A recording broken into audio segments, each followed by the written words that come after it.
പരിശുദ്ധ കൃപാസനം മാതാവേ, പാപികളും ബലഹീനരുമായ ഞങ്ങളെയും ഞങ്ങളുടെ കുടുംബത്തെയും കുടുംബാംഗങ്ങളെയും വസ്തുവകകളെയും തിരുമുമ്പിൽ സമർപ്പിച്ച് ഞാൻ പ്രാർത്ഥിക്കുന്നു. ഞങ്ങളുടെ കുടുംബത്തിൻ്റെ മാതാവും സംരക്ഷകയുമായി അങ്ങേ ഞങ്ങൾ സ്വീകരിക്കുന്നു. പിശാചിൻ്റെ എല്ലാ ഉപദ്രവങ്ങളിൽ നിന്നും, തിന്മയുടെ സ്വാധീനങ്ങളിൽ നിന്നും, ശാരീരിക രോഗങ്ങളിൽ നിന്നും ഞങ്ങളെ കാത്തുകൊള്ളണമേ. പാപത്തിൻ്റെ എല്ലാ ശക്തികളും ഞങ്ങളിൽ നിന്ന് വിട്ടുപോകുവാൻ കൃപാസനം അമ്മേ, മാതാവേ, ഞങ്ങൾക്ക് വേണ്ടി മാധ്യസ്ഥം വഹിക്കണമേ.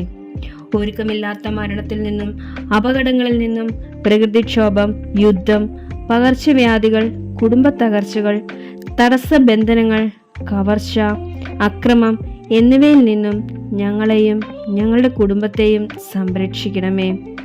ഈ ദിവസം ഞങ്ങൾക്കുണ്ടാകുന്ന സന്തോഷത്തെയും ദുഃഖത്തെയും ഞങ്ങൾ സമർപ്പിക്കുന്നു. പരിശുദ്ധ കൃപാസനം മാതാവേ, അങ്ങേ തിരുക്കുമാരൻ്റെ ഇഷ്ടമനുസരിച്ച് ഈ ദിവസം ജീവിക്കുവാൻ ഞങ്ങൾക്ക് വേണ്ടി പ്രാർത്ഥിക്കണമേ. ആമേൻ.